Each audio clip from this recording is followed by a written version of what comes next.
कामदगिरी पर्वत की परिक्रमा करने के बाद हम अपनी ऑटो रिक्शा में बैठकर आ गए यहाँ भरतकूप पर। यह उत्तर प्रदेश के चित्रकूट ज़िले में भरतपुर गांव के पास स्थित है। यहाँ पर जब श्री राम जी वनवास को आ गए थे तो भरत जी को पता चला था, तो भरत जी सब तीर्थों का जल लेकर उनको मनाने के लिए वापस अयोध्या के लिए आए थे। तो जब उन्होंने अयोध्या जाने से मना कर दिया था तो वो सब तीर्थों का जल लेकर आए उनका राज्याभिषेक करने के लिए। लेकिन उनके कहने पर भी जब श्री राम जी नहीं माने तो फिर अत्रि मुनि के कहने पर भरत जी ने वो सब तीर्थों का जल इस कूप में डाल दिया था। तब से इसका नाम भरतकूप पड़ा। ऐसी मान्यता है कि इस जल में नहाने से और इसको पीने से इंसान को सब तीर्थों का पुण्य प्राप्त हो जाता है। तो अब हम यहाँ पर आए हैं। अब पहले इस कुएं में से थोड़ा जल निकालेंगे और जल निकाल कर अपने घर के लिए ले जाएंगे और फिर यहाँ मंदिरों के दर्शन करेंगे। यहाँ पर सुना है कि एक भरत जी का उनकी पत्नी के साथ मंदिर भी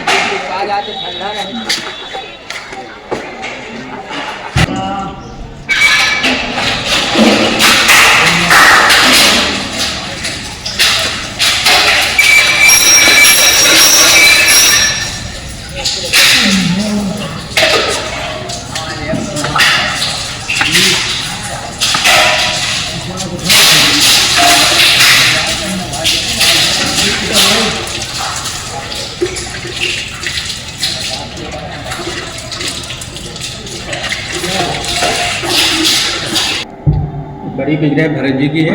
अच्छा। उनके बगल में उनकी धर्मपत्नी मांडवी जी है। अच्छा, उनकी पत्नी मांडवी। आगे राम लक्ष्मण सीता जी हैं। अच्छा। सीता जी के बगल में छोटी प्रतिमा जो है शत्रुघ्न जी की। अच्छा, नीचे हनुमान जी हैं। बजरंगबली है, वो बाल गोपाल जी। अच्छा। और पंडित जी इस कुएं की कुएं का महत्व बता दीजिए। माता जी इसमें सारे तीर्थों का जल है जी।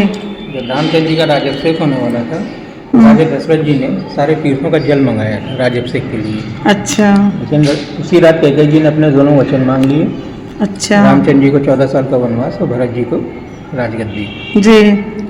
जब ये घटना हुई तो भरत जी और शत्रुघ्न जी उस टाइम अपने नाना के यहाँ थे, ननिहाल में थे। जी। रामचंद्र जी को पता चला तो रातों रात अपने वनवास के लिए निकल लिए। जब भरत जी को पता चला ये सब और राम वियोग में दशरथ जी ने अपने प्राण त्याग दिए। जब भरत जी ननिहाल से आए तो पहले तो पिताजी की अंत्येष्टि की। अंत्येष्टि करने के बाद गुरुजनों से विचार विमर्श करके ये हुआ कि कहना भगवान राम को हम मना के लाएंगे, उनका राजपाट उनको सौंपेंगे क्योंकि मैं उनका राजपाट नहीं ले सकता हूँ। अच्छा। सबसे ज़्यादा वनवास रामचंद्र जी ने यही काटा है चित्रकूट में, 11.5 वर्ष। जी। भरत जी आए जब यहाँ मनाने तो जो राज्याभिषेक के लिए जल और सामग्री एकत्र की थी राजा दशरथ जी ने, वही लेके आए थे कि यहीं रामचंद्र जी का राज्याभिषेक करके यहीं से वापस ले चलेंगे। अच्छा। लेकिन जब रामचंद्र जी ने कहा नहीं माने, कि बोले कि मैं राज तो ग्रहण करता हूँ लेकिन अपने पिता का वचन निभाने के बाद मतलब 14 साल का वनवास पूरा करने के बाद मैं अपना राजपाट तुमसे आके ले लूँगा, तब तक तो मेरे राज की देखभाल करो। जी। तो जो सामग्री थी वो तो वितरण करा दी थी लोगों में, ऋषि वशिष्ठ के कहने पे बांट दिया सब में। अच्छा। लेकिन जो पवित्र जल था, सारे तीर्थों का जल था, वो पूछा गया कि कहाँ मैं इसको कहाँ डालूं। अच्छा। तब ऋषि वशिष्ठ ने कहा कि यहाँ के जो सबसे बड़े ऋषि हैं ऋषि अत्रि, अच्छा, उनसे पूछिए। अच्छा। ऋषि अत्रि जी ने तब इस कुएं के बारे में बताया कि वहाँ डाल दो। जी। इस कुएं का पहले सिद्धिपीठ कहा जाता था इस क्षेत्र को। जी। ऋषि अत्रि के कहने पे भरत जी ने वो जल, पवित्र जल इसी कुएं में डाला। इसमें सारे तीर्थों का आपको पाना जी। ये इसकी महत्ता है। और पंडित जी एक कुआं वहाँ पर भी है नंदीग्राम में, अयोध्या में। जी, नंदीग्राम में है, लेकिन नंदीग्राम में भगवान वहाँ से खड़ाऊ लेके निकले थे। अच्छा। क्या नाम है? हाँ, वो बताते हैं कि वो उनके राज्याभिषेक के लिए। जी जी, वो वहाँ से खड़ाऊ लेके निकले थे, लेकिन जो जल, पवित्र जल इसी कुएं में डाला था। इसीलिए इस कुएं को कहते हैं भरतकूप। कूप मतलब होता है कुआं, भरत जी का कुआं। और ये भरत जी का केवल इकलौता मंदिर है पूरे विश्व में। अच्छा। जो अपनी धर्म पत्नी के साथ विराजमान है। अच्छा। भरत जी के और कहीं नहीं है भरत जी का मंदिर अपनी पत्नी के साथ? आप तो खुद इतना भ्रमण की होंगी, आपको। हाँ जी, हाँ, मैंने देखा नहीं कहीं भी। भरत जी का मंदिर आपको नहीं मिला। हाँ जी, है नहीं कहीं भी।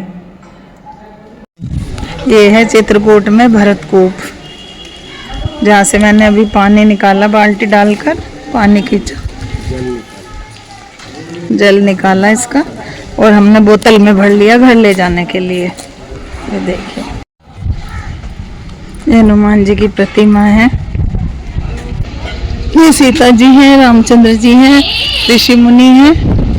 इनकी सुंदर कला बनाई हुई है।